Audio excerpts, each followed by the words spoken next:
Hello everyone. तो मैं देख रहा हूँ कि बहुत सारे बच्चे का है कि एक थोड़ा सा एकदम शॉर्ट रिवीजन 15 to 20 मिनट्स का अगर हम लोग बायोमॉलिक्यूल्स का कर ले तो चलिए हम लोग ज़्यादा टाइम नहीं लेंगे, ओनली 20 मिनट्स के अंदर में ये चैप्टर को इम्पॉर्टेंट पॉइंट को टच कर लेते हैं। सबसे जो इम्पॉर्टेंट क्वेश्चन बायोमॉलिक्यूल्स में बनेगा वो आपके बनेंगे एंजाइम से। दो क्वेश्चन पक्का बनने वाला है। जो पहला स्टेटमेंट से बनेगा, जो आपसे पूछा जाएगा कंफ्यूज करने के लिए, क्या सारे एंजाइम प्रोटीन से बने हैं? All enzymes are made up of protein. आप बोलेगा नो, क्योंकि हमें मालूम है कि कुछ most of the enzyme protein से बना है, कुछ एंजाइम आरएनए से बने हैं और आरएनए से बेस्ड एंजाइम जिसे आप राइबोजाइम कहते हैं। जैसे आपने पढ़ा होगा ट्रांसलेशन वाले टॉपिक में 23S आरएनए यहां पास एक एंजाइम की तरह बिहेव करेगा जिसे राइबोजाइम कहेंगे। इसी तरह से स्प्लाइसिंग के अंदर में जो स्प्लाइसियोसोम बनता है वो भी आरएनए से बनता है। तो कई ऐसे जगह पे देखा गया है कि जो कैटलिस्ट की तरह रोल कर रहा है ना, जो एंजाइम की तरह रोल कर रहा है, वो प्रोटीन से ना बने हो करके वो आरएनए बेस्ड होते हैं, जिसे हम लोग राइबोजाइम कहते हैं। राइबो मतलब राइबो न्यूक्लिक एसिड, जाइम मतलब एंजाइम। ये पहला क्वेश्चन बन जाएगा। सेकेंड क्वेश्चन बनेगा कि जो एंजाइम है वो क्या करते हैं? तो बस सिंपल सा आंसर होगा, they increase the rate of reaction. वो रिएक्शन के रेट को इन्हांस कर देते हैं, ठीक है, और वो खुद इसमें इन्वॉल्व नहीं होते, वो बस सबस्ट्रेट को पकड़ेंगे, प्रोडक्ट में कन्वर्ट कर देंगे। सर क्यों इन्हांस क्यों करते हैं? तो उसका सिंपल सा आंसर आप दे दीजिएगा, by decreasing activation energy. Activation energy को घटा देंगे तो रेट ऑफ रिएक्शन बढ़ जाएगा। ठीक है। एंजाइम को एनसीईआरटी ने दो पार्ट्स में डिवाइड किया, जहां से एक क्वेश्चन पक्का बनने वाला है। एक होगा सिंपल एंजाइम जो केवल प्रोटीन पार्ट से बना है, क्योंकि मोस्ट ऑफ द एंजाइम तो प्रोटीन से ही बने, हम वही लेके चल रहे, केवल प्रोटीन से बना है। लेकिन कुछ ऐसे भी एंजाइम हैं जो प्रोटीन के अलावा कुछ और भी कोफैक्टर से बने। तो यहां पर एक वर्ड आएगा कोफैक्टर, एनसीईआरटी का टॉपिक होगा। यानी कि आप पेन ले लीजिए, पेन में जो कैप है वो कोफैक्टर है, और जो पेन का बाकी बचा हुआ पार्ट रह गया, कैप को हटा दीजिए, कोफैक्टर है, बाकी जो पेन का पार्ट है वो एपो एंजाइम है। तो ये आपका एपो एंजाइम और कैप को लगा दीजिए, cofactor known as holoenzyme. ऐसे ही क्वेश्चन आते हैं, व्हाट इज होलो एंजाइम? तो बोलेगा एपो एंजाइम प्लस कोफैक्टर। जो एपो एंजाइम है वो तो मेन पार्ट है, वो तो प्रोटीन का बना होगा। जो कोफैक्टर है वो बच्चा प्रोटीन से नहीं बना है, नॉन प्रोटीनेशियस पार्ट है। तो सर कैसा बना है? तो ये जो कोफैक्टर है मे बी ऑर्गेनिक हो सकता है या इनऑर्गेनिक हो सकता है। इनऑर्गेनिक कहने का मतलब वो मेटेलिक आयंस जैसे जिंक हो सकता है, कोबाल्ट हो सकता है, मैग्नीशियम हो सकता है। जैसे आपने पढ़ा तो है ना, रुबिस्को को एक्टिवेट करने के लिए मैग्नीशियम चाहिए, कार्बोनिक एनहाइड्रोज को जिंक चाहिए, अल्कोहल डिहाइड्रोजिनेज को जिंक चाहिए। आपने ऐसा पढ़ा तो है। तो यहां पास इनऑर्गेनिक होगा तो यानी वो मेटेलिक आयंस के लिए बात कर रहा है, और वो एपो एंजाइम से लूजली बाइंड होगा, टाइटली नहीं, वो लूजली बाइंड होगा, जो कि आसानी से अलग हो सकता है। लेकिन अगर वो ऑर्गेनिक है तो वहां पर दो तरीके, अगर वो ऑर्गेनिक है और वो टाइटली बॉन्ड है तो उसे कहेंगे प्रोस्थेटिक ग्रुप। अगर वो ऑर्गेनिक है बट लूजली बाइंड है तो उसे हम लोग कहेंगे को एंजाइम। ध्यान से, कोफैक्टर दो तरह के, ऑर्गेनिक इनऑर्गेनिक। जैसे तुम केमिस्ट्री पढ़ते हो, inorganic chemistry, organic chemistry. Inorganic में मेटालिक आयंस आएंगे जो कोफैक्टर की तरह प्ले करेंगे, और ऑर्गेनिक में दो तरह के आएंगे, loose bind, tight bind. Loose bind कहने का मतलब प्रोस्थेटिक ग्रुप, टाइटली बाइंड मतलब प्रोस्थेटिक ग्रुप, और लूज बाइंड मतलब कोएंजाइम। यहां पे एग्जांपल बस याद रखिएगा, जैसे कि एंजाइम है परऑक्सीडेज, कैटालेज, जो परऑक्सीजोम में पाया जाता है, जो परऑक्साइड को बनाता है और कोई परऑक्साइड को तोड़ता है। परऑक्साइड को बनाने वाला परऑक्सीडेज और परऑक्साइड को तोड़ने वाला कैटालेज। तो यहां पास इन एंजाइम में प्रोस्थेटिक ग्रुप होते हैं, हीम ग्रुप, हीम जो आयरन वाला पार्ट होता है कुछ, ठीक है। तो ये हीम जो ग्रुप होता है यहां पास क्या करेगा, प्रोस्थेटिक ग्रुप की तरह काम करेगा, यानी वो टाइटली बॉन्ड होगा एंजाइम से। कोएंजाइम लूजली बाइंड होगा। और कोएंजाइम के एग्जांपल कौन है? मेनली जो विटामिन बी कॉम्प्लेक्स के जो डेरिवेटिव होते हैं ना, विटामिन बी कॉम्प्लेक्स के जो डेरिवेटिव है ना, जैसे कि उसे बनेगा B1 है, उसके डेराइव्ड होकर के बनेगा कुछ TPP, थायमीन, पायरोफॉस्फेट, या इसी तरह से NAD बनेंगे, NADP बनेगा, या केवल कोएंजाइम होंगे। तो ये जो विटामिन B1 के जो डेरिवेटिव है ये यहाँ पर रोल प्ले करेंगे क्या बनाने के लिए, कोएंजाइम, वो लूजली बॉन्ड होंगे, ये याद रखिएगा। ठीक है, एग्जाम्पल याद रखिएगा, NAD हो गया, अपने पढ़ते हैं ना सक्सिनेट डिहाइड्रोजिनेज है, ये सब है, वहां पर NAD आ गया ना, कहीं पर आपने पढ़ा है FAD आ गया, फोटोसिंथेसिस में पढ़ते हैं वहां पर NADP आ गया। ये सब क्या है, कोएंजाइम है, जो एंजाइम से लूजली बाइंड होंगे ट्रांजिएंटली, एनसीईआरटी का लाइन ट्रांजिएंटली, यानी जब जरूरत होगा आकर के बाइंड करेंगे और जरूरत खत्म ये अलग हो जाएंगे। तो ये लूज होंगे, ट्रांजिएंट बाइंड करेंगे, और जो प्रोस्थेटिक ग्रुप है वो टाइटली बाउंड होगा, वो हमेशा के लिए जुड़ा होगा, वो अलग नहीं होगा, वो हमेशा के लिए जुड़ा हुआ होगा। जैसे हीमोग्लोबिन में हीम ग्रुप हमेशा से जुड़े होते हैं, इसी तरह से कैटालेज है, पेरोक्सीडेज है, वहां पर टाइटली बॉन्ड होगा कौन, प्रोस्थेटिक ग्रुप। तो एक क्वेश्चन आपसे बन जाएगा, loosely bond coenzyme, tightly bond prosthetic group. चलिए, इसके अलावा एंजाइम के नोमेनक्लेचर से एक क्वेश्चन आएगा। तो हर एंजाइम का एक स्पेशल 4 डिजिट का नंबर दिया जाता है, जो इंटरनेशनल यूनियन ऑफ बायोकेमिस्ट्री ने डिसाइड किया है। इसे कहते हैं EC number, enzyme commission number. हर एंजाइम का स्पेसिफिक नेम है, 4 डिजिट का है। जैसे बच्चा लिखा है 3711, तो यहां पर 3 जो है वो क्लास को बताएगा, जो अगला डिजिट है सब क्लास को बताएगा, और जो 3rd डिजिट है सब क्लास, क्लास के अंदर सब क्लास आएगा। और 4th है नेचर ऑफ रिएक्शन, यानी यहां पर 4 डिजिट है, 4 डिजिट का बना होगा, इसी को कहेंगे एंजाइम कमीशन नंबर। जैसे पेप्सिन है उसका भी एक होगा, 4 डिजिट का नेम होगा, ट्रिप्सिन है उसका भी 4 डिजिट का नेम होगा। पहला क्लास, दूसरा सब क्लास, 3rd सब क्लास, और 4th जो होगा वो बताएगा नेचर ऑफ रिएक्शन। एनसीईआरटी में 6 क्लास गिवन है, उसको आपने याद कर लिया होगा, वो आपको ऑर्डर वाइज ही याद रखना होता है, जिसका शॉर्ट ट्रिक है OTHLIL। पहला ऑक्सीडो रिडक्टेज यानी ऑक्सीडेशन रिडक्शन कराएगा, T transferase transfer of group की बात कर रहा है, H हाइड्रोलेज पानी के हेल्प से तोड़ेगा, ठीक है, OTHLIL फिर होगा लाइएजेस बिना पानी का तोड़ेगा, I आइसोमेरेज जो आइसोमेराइजेशन करेगा, L लाइगेज यानी जोड़ने की बात करेगा ना, ऑक्सीडेशन रिडक्शन कराने वाला oxido reductase, transfer of group करेगा ट्रांसफिरेज, H हाइड्रोलेज पानी के हेल्प से तोड़े, ठीक है, LIL लाइएजेस बिना पानी के हेल्प से तोड़ेगा, ठीक है। इसके अलावा आएगा आइसोमेरेज और जो आइसोमेराइजेशन कराएगा, और लास्ट होएगा लाइगेज, जैसे आप पढ़ते हो DNA लाइगेज जो जोड़ने का हेल्प करेगा, नाम में लिखा है लाइगेज, ठीक है। तो यहां पर गड़बड़ आपको नहीं करना चाहिए, ठीक है। अब यहां पास आपको दे रखा होगा कि एंजाइम्स जो है ना, जो सबसे बड़ा प्रॉब्लम होता है एंजाइम्स में क्या होता है, स्पेशल पॉकेट होता है जिसे हम लोग कहते हैं एक्टिव साइट। इसी एक्टिव साइट से आके सबस्ट्रेट बाइंड करता है, तो सबस्ट्रेट और जो एक्टिव साइट है उन दोनों के बीच में बॉन्डिंग होगी और इसी से वो प्रोडक्ट में उसे कन्वर्ट करेगा। लेकिन कभी कभी एक्टिव साइट में आकर के कुछ और इनहिबिटर भी बाइंड कर जाता है। तो यहाँ पर इनहिबिशन 2 तरह के एनसीईआरटी में मेंशन है।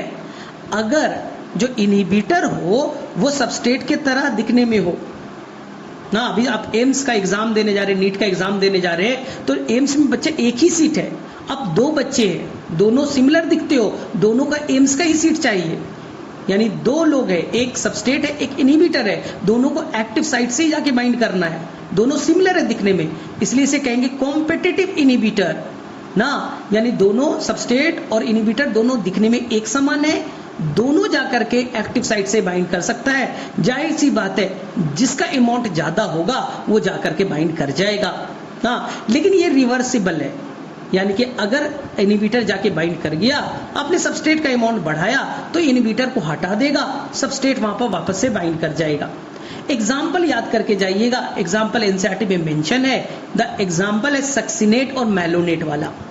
जो एंजाइम है सक्सिनेट डिहाइड्रोजिनेज है, सबस्ट्रेट का नाम सक्सिनेट है, लेकिन वहां पर मैलोनेट डाल दीजिएगा तो वो भी सक्सिनेट की तरह दिखता है, वो जाकर के एक्टिव साइट को ब्लॉक कर सकता है। एनसीईआरटी में एक ही है, अब बस यही याद रखिएगा, लेकिन एनसीईआरटी एक सेकंड लाइन यूज कर देगा, such competitive inhibition are often use in the control of bacterial pathogen ना, ये केमिस्ट्री से उठा लिया गया है। मैंने आपको बताया होगा कि बैक्टीरिया के अंदर में ना एक एंजाइम होता है फॉलिक एसिड सिंथेटेज, जिससे वो क्या करेगा, वो सबस्ट्रेट को फॉलिक एसिड में कन्वर्ट करेगा, नाम में लिखा है फॉलिक एसिड सिंथेटेज, सबस्ट्रेट है उसको कन्वर्ट करेगा फॉलिक एसिड में। और फॉलिक एसिड न्यूक्लिक एसिड बनाने यानी डीएनए आरएनए बनाने में बड़ा इंपॉर्टेंट रोल प्ले करता है। तो अगर बैक्टीरिया को जिंदा रहना है तो फॉलिक एसिड सिंथेटेज एंजाइम चाहिए। सबस्ट्रेट का नाम है पारा एमिनो बेंजोइक एसिड, ठीक है, वो जाएगा, प्रोडक्ट बनेगा फॉलिक एसिड और वो डीएनए आरएनए बनाने में इन्वॉल्व हो जाएगा। तो अगर हमारे अंदर बैक्टीरिया इंटर कर जाए तो हम डॉक्टर लोग, ठीक है, जो अभी यूज करोगे, हम लोग यूज करेंगे सल्फा ड्रग। सल्फा ड्रग जो होता है वो पाबा यानी सबस्ट्रेट की तरह दिखता है, वो जाकर के बाइंड कर जाएगा एक्टिव साइट से और एक्टिव साइट को ब्लॉक कर देगा। अगर एक्टिव साइट ब्लॉक हो गया तो अब बैक्टीरिया में सबस्ट्रेट बाइंड नहीं करेगा, तो जाहिर सी बात है कि वहां पर फॉलिक एसिड बनेगा नहीं, डीएनए आरएनए बनेंगे नहीं, न्यूक्लिक एसिड बनेगा नहीं। तो बैक्टीरिया का अगर डीएनए नहीं बने, आरएनए नहीं बना, तो बैक्टीरिया का ग्रोथ रुक जाएगा। तो इस तरह से हम पैथोजन को कंट्रोल कर सकते हैं। ये एनसीईआरटी समझाने की कोशिश करता है। दूसरा है नॉन कॉम्पिटिटिव इनिबिशन। आपको मालूम है बच्चे, यहां पर थोड़ा सा कंफ्यूज नहीं कीजिएगा कि अगर जो पहला चीज जो इनिबिटर है वो सबस्ट्रेट की तरह ना दिखे, यानी तुम्हारा और कुत्ते में लड़ाई है भाई, तुम्हारे और कुत्ते में लड़ाई है, तो छोड़ी ना एम्स के लिए लड़ाई करो, एम्स के सीट के लिए तो लड़ाई नहीं करोगे ना। तुम और कुत्ता, तुम्हारे ऊपर कुत्ता पीछे पड़ गया तो एम्स की लड़ाई के लिए थोड़ी कर रहे हैं यार, तुम और तुम्हारे दोस्त एम्स की लड़ाई कर रहे हैं, इसलिए दोनों का एफिनिटी एक्टिव साइट से था, ठीक है। तो यहां पर सबस्ट्रेट और इनिबिटर दोनों डिसिमिलर, एक दूसरे के सिमिलर नहीं दिखते। और जो इनिबिटर है other than active site bind कर जाएगा, जिसे आप पढ़ लेते हो एलोस्टेरिक साइट, ठीक है, पढ़िए, कोई कंफ्यूज नहीं होना है। वो एक्टिव साइट से छोड़ करके कहीं और बाइंड कर गया, जिससे वो क्या करेगा, एक्टिव साइट को खराब कर देगा, यानी एलोस्टेरिक साइट से बाइंड कर गया और वो एक्टिव साइट को डिफॉर्म कर दिया, खराब कर दिया ना। अब खराब कर दिया तो रियल वाला सबस्ट्रेट बाइंड नहीं कर पाएगा। तो यहां पर जो इनिबिटर है एक तो सिमिलर है नहीं दिखने में, इसलिए नाम दिया नॉन कॉम्पिटिटिव, और वो एक्टिव साइट से ना बन करके अदर देन एक्टिव साइट यानी एलोस्टेरिक साइट से बाइंड किया, जिससे एक्टिव साइट को खींच दिया, तो जिससे बेचारा का एक्टिव साइट खराब हो गया। अब वो सबस्ट्रेट से बाइंड नहीं करता है और ये बचन इरिवर्सिबल होगा, यानी रिवर्सिबल नहीं होगा। अब देखो ना, खराब हो गया एक्टिव साइट, अब तुम सबस्ट्रेट और डाल रहे हो, उससे क्या फर्क पड़ेगा, ठीक है। तो ये चीज याद रखिएगा। चलो, तो मेरे में से ये चीज आपको याद रखना चाहिए। इसके अलावा आप देखिएगा तो एंजाइम में सबसे इंपॉर्टेंट क्वेश्चन बनेगा ग्राफ पे, यहां पर गड़बड़ नहीं कीजिएगा। देखिए एंजाइम किससे बना है, टर्शरी स्ट्रक्चर ऑफ प्रोटीन। तो जैसे जैसे बच्चा, मान लीजिए एक आप ट्यूब ले लीजिए, उसके अंदर में 10 प्रोटीन डाल दीजिए, 10 वही एंजाइम्स डाल दीजिए, प्रोटीन से ही बने होते हैं एंजाइम डाल दीजिए और सबस्ट्रेट डाल दीजिए बच्चा 10। क्या वो काम करेगा? नहीं काम करेगा, क्योंकि टेम्परेचर अभी आपने रखा था 0 डिग्री, 0 डिग्री है, टेम्परेचर कम है तो रैंडम मोशन भी कम होगा। अगर मूवमेंट कम होगा तो एंजाइम सबस्ट्रेट से बाइंड नहीं करेगा, तो एक्टिविटी क्या होगी, 0 होगी। लेकिन जैसे जैसे आप टेम्परेचर बढ़ाइए, काइनेटिक एनर्जी बढ़ेगा, रैंडम मोशन बढ़ेगा, एंजाइम सबस्ट्रेट से बाइंड करना स्टार्ट करेगा। तो जैसे जैसे आपने टेम्परेचर बढ़ाया, 0 से 10 डिग्री किया, तो थोड़े से एंजाइम सबस्ट्रेट की तरफ गए, बाइंड कर गए, तो रेट ऑफ रिएक्शन बढ़ गया। 20 डिग्री किया, 30 डिग्री किया, 40 डिग्री किया, तो जैसे जैसे आपने टेम्परेचर बढ़ाना स्टार्ट किया तो क्या हुआ, रेट ऑफ रिएक्शन बढ़ने लगे। लेकिन 40 के आसपास जाने के बाद में और टेम्परेचर आप बढ़ाने की कोशिश कर रहे, आपको तो मालूम है एंजाइम टर्शरी स्ट्रक्चर से बने और ये तो डीनेचर होने लगेंगे, टूटने लगेंगे, उनका टर्शरी स्ट्रक्चर तो डिफॉर्म्ड हो जाएगा। तो जैसे ही आपने 40 के अबव ले गए तो ये टर्शरी स्ट्रक्चर टूटने लगा भाई। अगर एंजाइम ही डीनेचर हो जाएगा तो रेट ऑफ रिएक्शन तो धड़ाम से नीचे गिर जाएगा। तो आपको बस याद रखना है कि जैसे जैसे आपने टेम्परेचर को बढ़ाने की कोशिश की, रेट ऑफ रिएक्शन बढ़ रहा है, बढ़ रहा है, बढ़ रहा है, बढ़ रहा है, बढ़ रहा है, बढ़ रहा है। और जैसे ही आपने 40 के एबव लेते गए, 40, 45, 40, 50 ले गए, एंजाइम डीनेचर हो गया ना। तो यहां पर एक बेल शेप्ड ग्राफ बनते हुए दिखेगा, धीरे धीरे रेट ऑफ रिएक्शन बढ़ रहा है, बढ़ रहा है, बढ़ रहा है, 40 के आसपास 35, 37, 40 के आसपास मैक्सिमम। उसके बाद में अगर आपने बढ़ाया तो भैया आपका प्रॉब्लम हो जाएगा। लेकिन ये सभी एंजाइम के लिए ट्रू नहीं, क्योंकि आपको मालूम है कि कुछ आपके आर्की बैक्टीरिया के एंजाइम है, टैक पॉलीमरेज वगैरह, उनको तो 40 डिग्री पे, 50 डिग्री पे कोई असर नहीं पड़ता। तो जो आपके थर्मोफिलिक बैक्टीरिया है, आर्की बैक्टीरिया वाले हैं, उनके लिए ग्राफ नहीं, नॉर्मल एंजाइम के लिए, हमारे बॉडी के एंजाइम के लिए नॉर्मल एंजाइम बोले तो हमारे लिए करेक्ट है। लेकिन कुछ ऐसे एक्सेप्शनल हैं जो हाई टेम्परेचर पे भी डीनेचर नहीं होंगे, वो एक्सेप्शनल है, याद रखिएगा। अब यहां पर बच्चा कंफ्यूज होता है, सर हाई टेम्परेचर पे डीनेचर हो गया तो क्या लो टेम्परेचर पे भी होगा? नहीं, लो टेम्परेचर पे वो डीनेचर नहीं होगा, वो इनएक्टिव हो जाएगा। आपको अंडे वाला एग्जांपल जरूर दिया होगा कि मुर्गी ने अंडा दिया, इस अंडे को लो ना, जिससे बच्चा चूजा बन सकता था, उस अंडे को ले जाकर के मैंने बॉईल कर दिया, खौलते पानी में रख दिया 100 डिग्री पे, वो बच्चा बॉईल हो गया, सॉलिड हो गया। उसे अंडे को ले जाके मुर्गी के पास रख दो, बोलो मुर्गी को बेटा बच्चा चूजा बना दे, नहीं बना पाएगा, क्योंकि तुमने 100 डिग्री पे रखा, उसके अंदर जो भी प्रोटीन थे सारे प्रोटीन डीनेचर हो गए। अब प्रोटीन डीनेचर हो गया, एंजाइम डीनेचर हो गए, वो तो सारे खराब हो गए। अगर वो सारा खराब हो गया तो क्या मुर्गी अब चूजे में कन्वर्ट कर पाएगा? नहीं कर पाएगा, क्योंकि सारे खराब हो चुके हैं।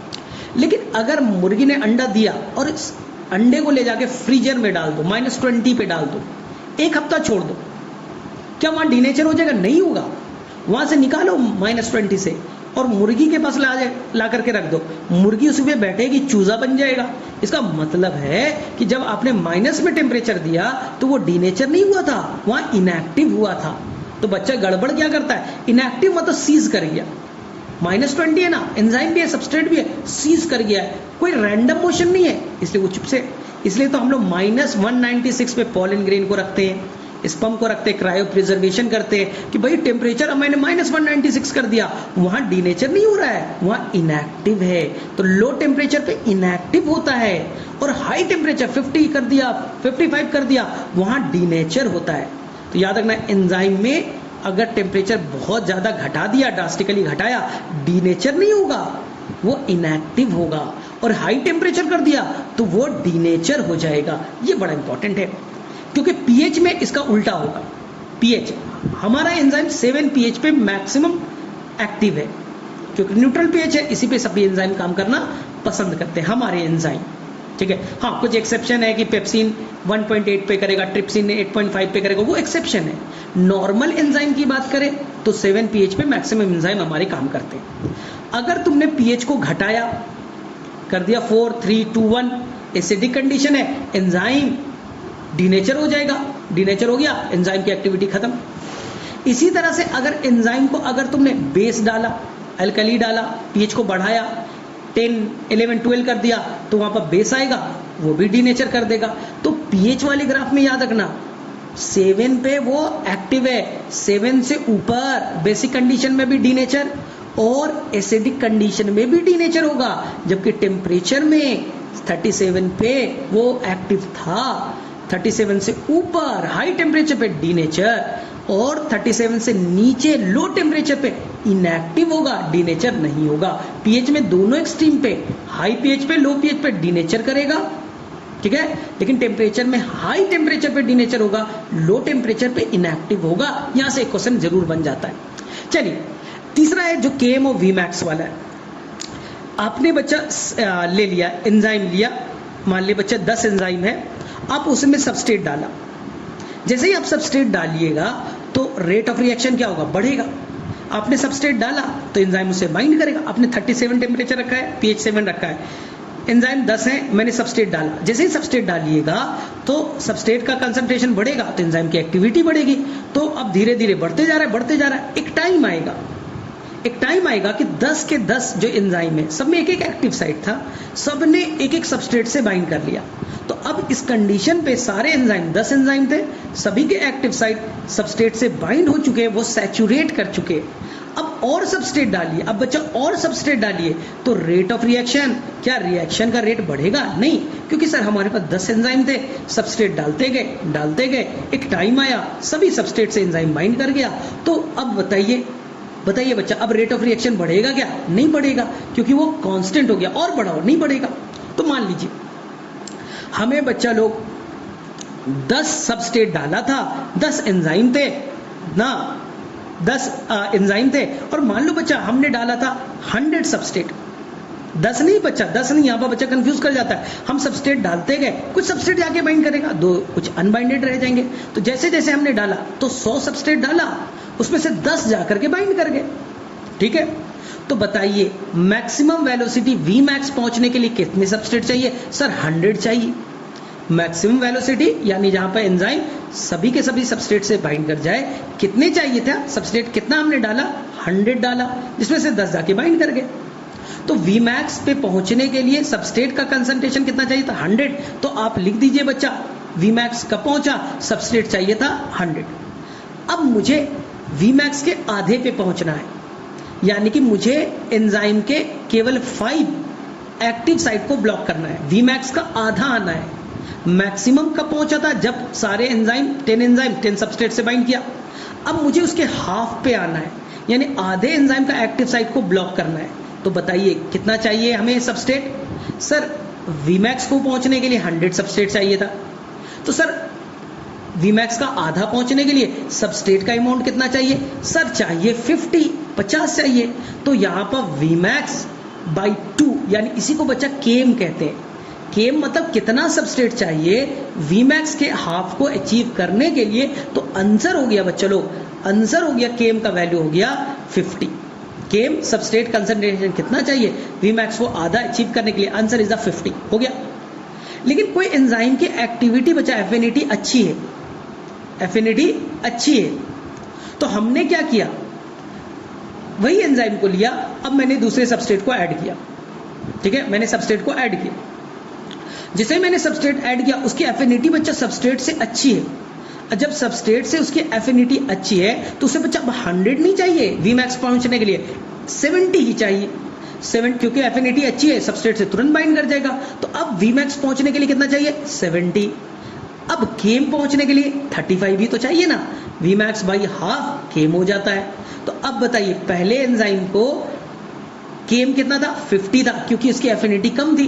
लेकिन दूसरे एंजाइम की एफिनिटी ज्यादा थी, उसे क्या चाहिए, उसे बच्चा कम सबस्ट्रेट चाहिए। उसे कितना केवल चाहिए, उसे चाहिए 35 केवल, यानी जहां पास केम कम आया यानी कि वहां पर एफिनिटी ज्यादा थी, तभी तो कम सबस्ट्रेट में वो हाफ Vmax पे पहुंच गया। तो आपको बस इतना करना है, केम क्या रिप्रेजेंट करता है, affinity of the substrate with enzyme. Enzyme के साथ में जो सबस्ट्रेट की एफिनिटी है वही आपको केम बताता है। केम कम होगा यानी एफिनिटी अच्छी होगी ना, रिएक्शन फास्ट होगा। केम अगर ज्यादा है तो एफिनिटी यानी कम होगी। बस इससे आपके सारे क्वेश्चन सॉल्व हो जाएंगे। तो एंजाइम में इसके अलावा आप कहीं पर फंसने वाले नहीं है, क्योंकि आपने सारे ग्राफ को क्लियर कर लिया है। ठीक है, बाकी याद रखिएगा कि एंजाइम रेट ऑफ रिएक्शन को कैसे घटाएगा, to increase the activation energy. Second, याद रखना कार्बोहाइड्रेट में, मैं ज्यादा नहीं जा रहा, कार्बोहाइड्रेट में याद रखिएगा सारे मोनोसेक्राइड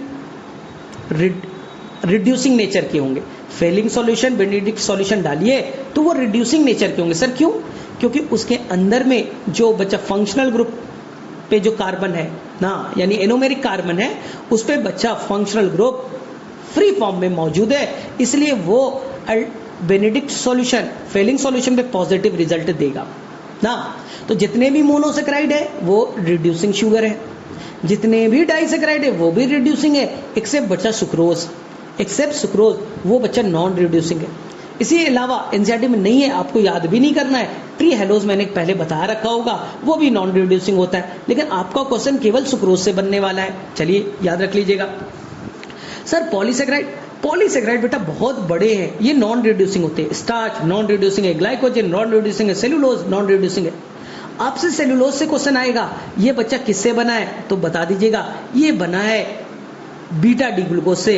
ये जो ग्लूकोज है बीटा फॉर्म में है, इनके अंदर जो बॉन्ड है बीटा 1,4 ग्लाइकोसिडिक बॉन्ड है, और ये बेटा लीनियर है, ये बच्चा लीनियर है ना, ये कोई भी ब्रांच नहीं है।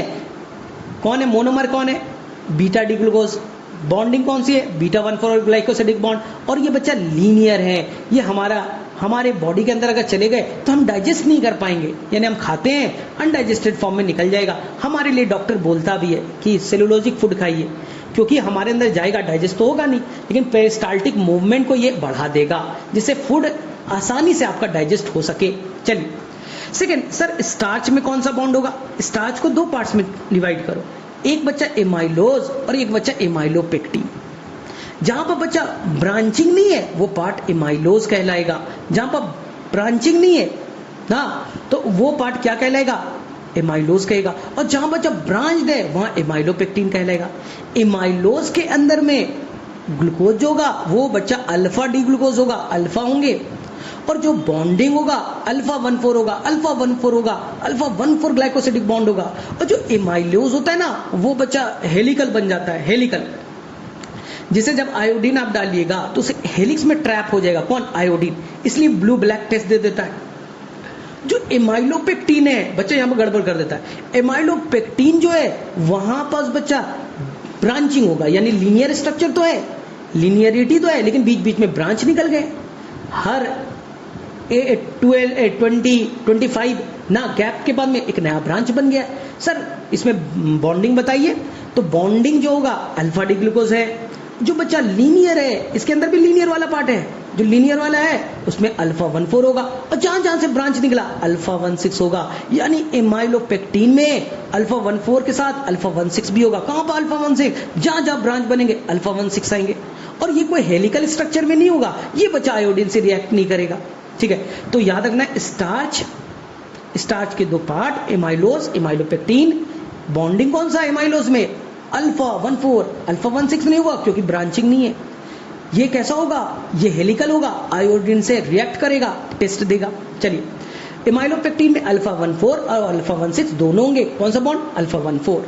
ठीक है, इसी तरह से ग्लाइकोजन है। ग्लाइकोजन कुछ नहीं है, ग्लाइकोजन ना highly branch structure of amylopectin है। जो एमाइलोपेक्टिन आपने पढ़ा, हर 20 रेसिड्यू के बाद में ब्रांचिंग बनेगा ना, बोला था 20 या 25 रेसिड्यू के बाद ना ब्रांचिंग बनेगा। याद रखिएगा, इस केस में कहा मैंने बोला ग्लाइकोजन में 8 यूनिट हुआ, फिर ब्रांच 8 यूनिट हुआ, फिर से ब्रांच, यानी highly branch structure of amylopectin known as glycogen. Bond कौन सा हुआ? सर सेम एमाइलोपेक्टिन वाला छाप दो, अल्फा 1,4 लीनियर वाले पे, अल्फा 1,6 ब्रांच वाले पे, हो गया। ग्लाइकोजन कहाँ होता है? जहां बच्चा हेट्रोट्रॉफ है वो खाने को स्टोर ग्लाइकोजन में करेगा। हम हेट्रोट्रॉफ है, ग्लाइकोजन। फंगस हेट्रोट्रॉफ है, ग्लाइकोजन के फॉर्म में करेंगे। जो बैक्टीरिया हेट्रोट्रॉफ है, ग्लाइकोजन। और जो ऑर्गेनिज्म ऑटोट्रॉफ है, स्टार्च के फॉर्म में, प्लांट स्टार्च के फॉर्म में करेंगे। एल्गी ऑटोट्रॉफ है, स्टार्च के फॉर्म में करेगा। तो मेरे में से यहां तक क्लैरिटी आपको बन जाएगी। ठीक है, तो आपको कोई डरना नहीं। बाकी चुन्नू सा क्वेश्चन आ जाएगा, सर बताइए माल्टोज किससे बना है? ग्लूकोज और ग्लूकोज से बना है। सर सुक्रोज किससे बना है? ग्लूकोज और फ्रक्टोज से बना है।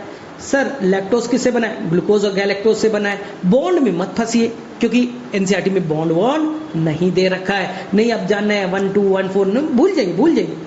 ज्यादा से ज्यादा सुक्रोज का स्ट्रक्चर याद रखिए, अल्फा 1, 2 होता है, और यहाँ पर दोनों के दोनों जो फंक्शनल ग्रुप है ग्लूकोज के और फ्रक्टोज के रिएक्ट कर गए, तो अब कोई भी फंक्शनल ग्रुप अब ना एक्सपोज फॉर्म में रहा नहीं ना, जिससे कि वो बेनेडिक्ट सॉल्यूशन या फेलिंग सॉल्यूशन से रिएक्ट कर सके।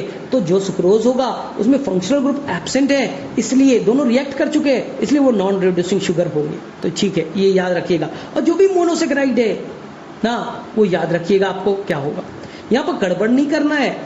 जो ग्लूकोज है वो बच्चा क्या होगा, याद रखना है। क्या होता है? अल्फा बीटा क्या होता है? अगर OH जो है, फंक्शनल ग्रुप OH जो है नीचे की तरफ है, एनोमेरिक कार्बन यानी फंक्शनल ग्रुप पे जो कार्बन है OH नीचे के साइड है अल्फा, OH ऊपर के साइड है बीटा। इस तरह से रिंग कैसा बनाया बेटा? 5 कार्बन का है या 6 कार्बन का है, तो पायरान या फ्यूरान कहेंगे ना। 5 कार्बन का है या 6 कार्बन का है तो पायरान और फ्यूरान के नाम से जानेंगे। इसी तरह से उसे बच्चा प्लेन पोलराइज पे डाल दे तो किधर रोटेट कराता है? सर ये तो सर प्लेन पोलराइज पे डिक्स्ट्रो रोटेटरी नेचर का है, तो बेटा ग्लूकोज डिक्स्ट्रोज शुगर कहला जाएगा। फ्रक्टोज को डाला तो ये बेटा लेफ्ट साइड में घुमा दिया, लिवो रोटेटरी का है, इसलिए सुक्रोज को लिवोलोज कह लेते हैं। तो याद रखना है आपको 3 चीजें। अल्फा बीटा क्या है? OH किधर है? अप साइड, डाउन साइड, नीचे होगा तो ये कहलाएगा अल्फा, ऊपर होगा तो बीटा। रिंग 5 कार्बन का या 6 कार्बन का, पायरान या फ्यूरान कहेंगे ना। प्लेन पोलराइज पे किधर जाएगा? लेफ्ट साइड, राइट साइड गया डेक्स्ट्रोज, लेफ्ट साइड गया ना लेवुलोज ना। तो जो ग्लूकोज है वो बच्चा डेक्स्ट्रोज है। ठीक है, सारे फ्रूट के अंदर में फ्रक्टोज पाया जाएगा। फ्रक्टोज सबसे मीठा होता है एक्सेप्ट ग्रेप्स। ग्रेप्स के अंदर फ्रक्टोज भी होगा, मेनली ग्लूकोज होगा ना। इसलिए ग्लूकोज को हम लोग ब्लड शुगर भी कहते हैं, हमारे ब्लड में वही होता है, और इसे ग्रेप शुगर भी कहते हैं। तो मेरे में से आपके इसमें से कोई प्रॉब्लम नहीं होने वाला है। चलिए ठीक है, तीसरा जो आएगा आपका प्रोटीन वाला पार्ट आएगा। प्रोटीन याद रखिए एमाइनो एसिड, सारे एमाइनो एसिड कैसे हैं, ऑप्टिकली एक्टिव है, एक्सेप्ट आपका कौन, ग्लाइसिन। सबसे फेवरेट क्वेश्चन, सबसे सिंपलेस्ट एमाइनो एसिड कौन, ग्लाइसिन। ऐसा ग्लाइसिन का, ऐसे एमाइनो एसिड का नाम बताइए जो ए कायरल है, कायरल नहीं है, कायरल कार्बन एटम नहीं, glycine. Simplest amino acid glycine. ये बच्चा ए कायरल है, इसलिए प्लेन पोलराइज लाइट पे कोई बच्चा रोटेशन भी शो नहीं करेगा, ठीक है। तो ग्लाइसिन से एक क्वेश्चन बनना मस्ट है। इसी तरह से अगर हमने इस एमाइनो एसिड को पानी में डाल दिया, पानी के अंदर H+ भी है, OH- भी है, तो ग्लाइसिन जो भी एमाइनो एसिड है वो H+ से भी रिएक्ट कर जाएगा, OH- से भी रिएक्ट करेगा। तो ये जो एमाइनो एसिड है वहां पर बच्चा H+ आया, एसिड आया, वो NH2 से बाइंड कर जाएगा, तो अमोनियम आयन NH3+ बन जाएगा। जो बेस आया OH- आया, एसिड का H+ ले लिया, तो बच्चा जब आप एमाइनो एसिड को पानी में डालोगे तो इसमें प्लस चार्ज भी आ जाएगा, माइनस चार्ज भी आ जाएगा। इसी को कहते हैं ज्वीटर आयन। माइनस भी है, प्लस भी है, NH3+ है, CO- है, तो ये बच्चा कहलाएगा ज्वीटर आयन। ऑप्टिकली कैसा होगा, इलेक्ट्रिकली कैसा होगा, न्यूट्रल होगा, क्योंकि प्लस भी है माइनस भी है। सर एमाइनो एसिड कौन कौन से एसिडिक है, नाम में लिखा है, aspartic acid, glutamic acid. Sir amino acid basic कौन कौन है, लाइसिन, अर्जिनिन, हिस्टिडीन। याद करो, हिस्टोन प्रोटीन बनाने में लाइसिन और अर्जिनिन वाले एमाइनो एसिड तो ज्यादा होते थे, तभी तो वो एमाइनो एसिड को ओवरऑल प्रोटीन को पॉजिटिवली चार्ज कर देते थे। एसिडिक नेगेटिव चार्ज देगा, बेसिक आपको प्लस चार्ज देगा। Sir amide containing amino acid कौन है, एस्पाराजीन, ग्लूटामीन। एस्पार्टिक एसिड में एमाइन डाल दो, एस्पाराजीन, ग्लूटामिक एसिड में एमाइन डालो, ग्लूटामीन। तो एमाइड कंटेनिंग एस्पाराजीन, ग्लूटामीन, ठीक है। इसके अलावा याद करो, मिनरल न्यूट्रिशन में आएगा क्वेश्चन, कौन मेन एमाइनो एसिड है जो कि ट्रांसएमिनेशन कराएगा, यानी बाकी से एमाइनो एसिड को तैयार करेगा। याद कर लेना, glutamic acid is the main amino acid जो सभी कीटो एसिड के पास जाएगा। ग्लाइसिन, ल्यूसीन, सेरीन, ये सब कीटो एसिड में होते हैं। ग्लूटामिक एसिड गया, अपना एमाइनो ग्रुप डोनेट कर दिया, transamination, transfer of amine group. अब वो जो कीटो एसिड में था, ग्लाइसिन वाले कीटो एसिड में थे, ग्लाइसिन बन गया। सेरीन वाला कीटो एसिड में था, वो सेरीन बन गया। तो इस तरह से सारे एमाइनो एसिड बनाने का ठीका पट्टी कौन लिया है, ग्लूटामिक एसिड लिया है। मेन वही है, ये लिखा है कहाँ, आपके मिनरल न्यूट्रिशन में। इस तरह से सल्फर कंटेनिंग कौन है, CM, सिस्टीन और मिथियोनिन। याद रखना, सिस्टीन और मिथियोनिन।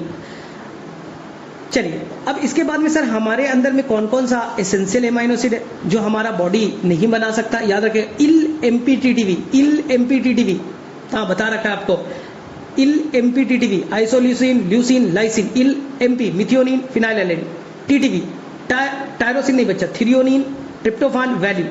टायरोसिन एसेंशियल नहीं है, हमारा बॉडी खुद से बना लेगा। टायर मतलब थका हुआ, अरे जो खुद थका हुआ है एमाइनो एसिड बच्चा हमें क्या बनाएगा, तो टायरोसिन में कंफ्यूज नहीं करना है।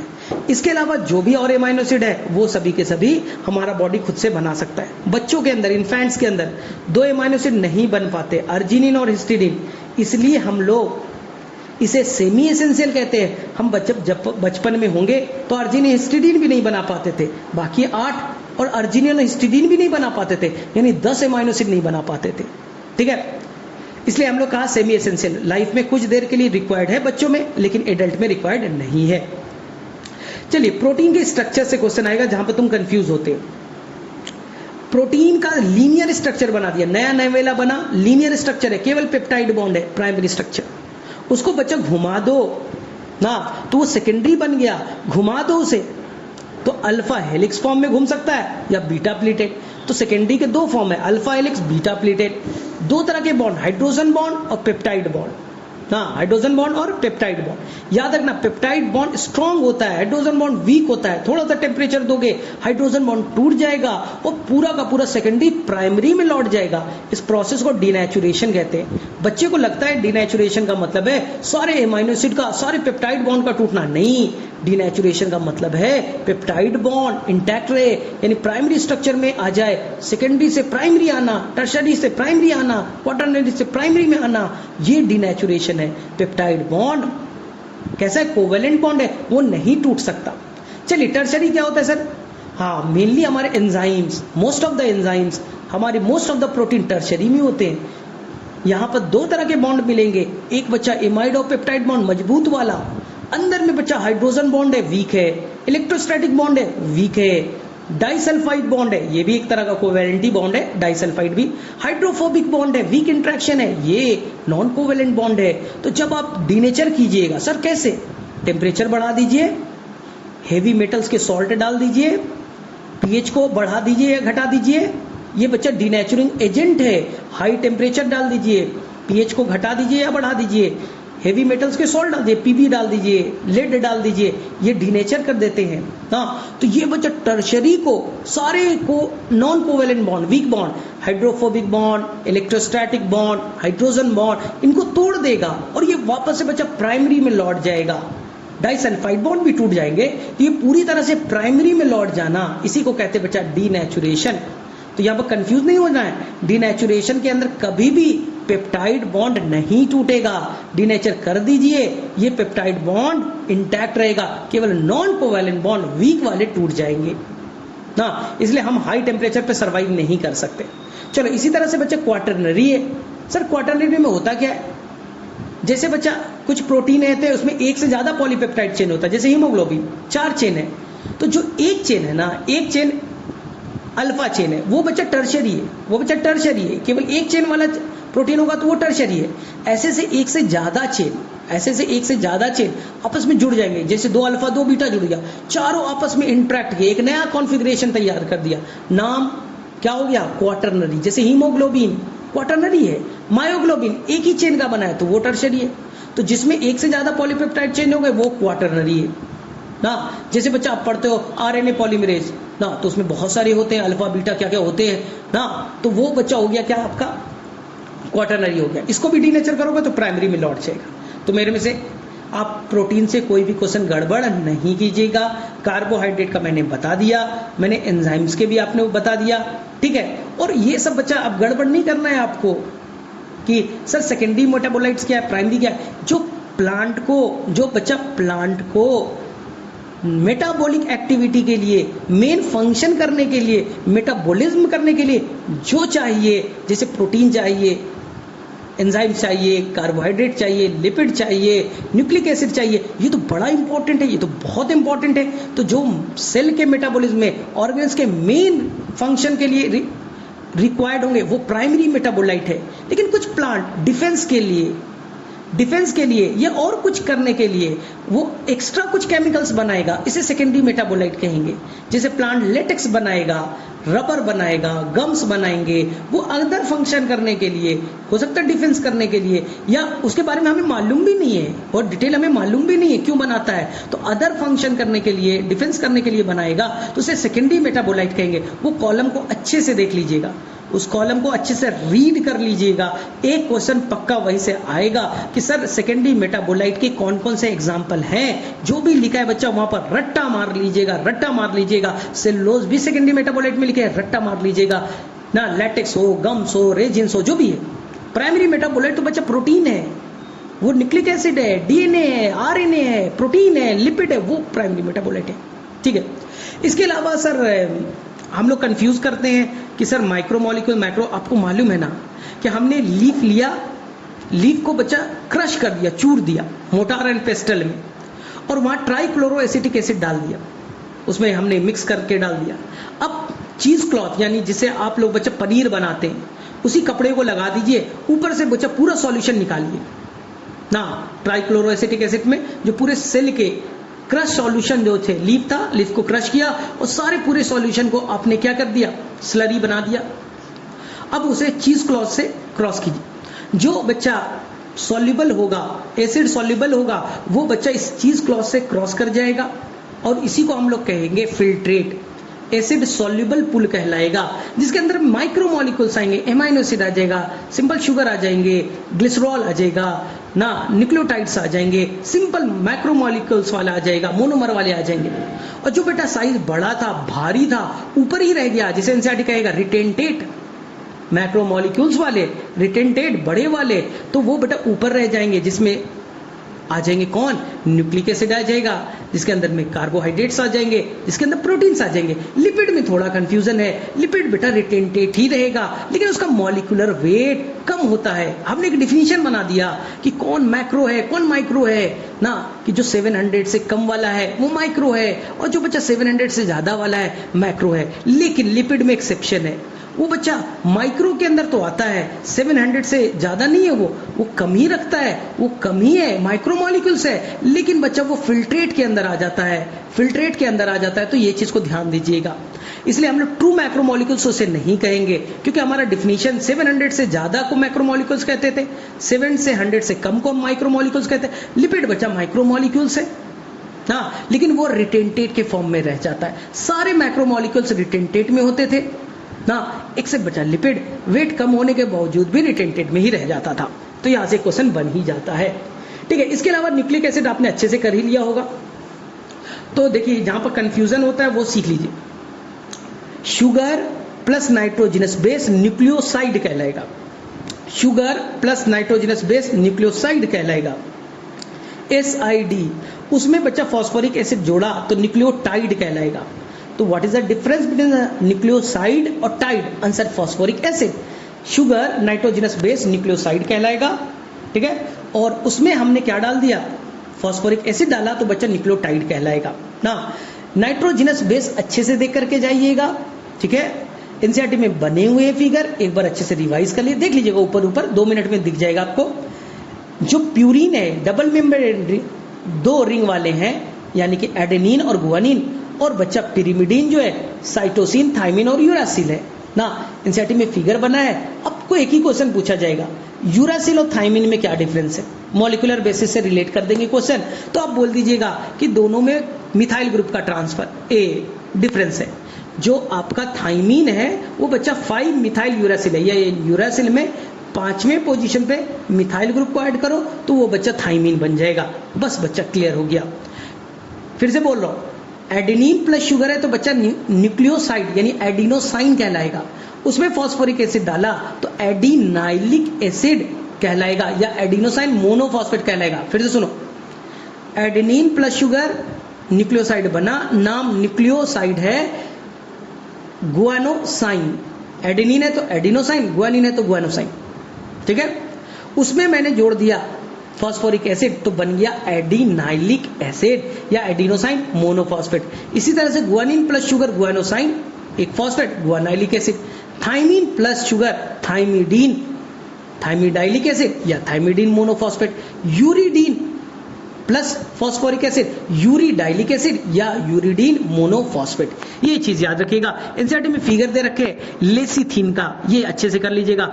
एक ग्लिसरॉल बनाया है और 2 बटा फैटी एसिड बनाया है।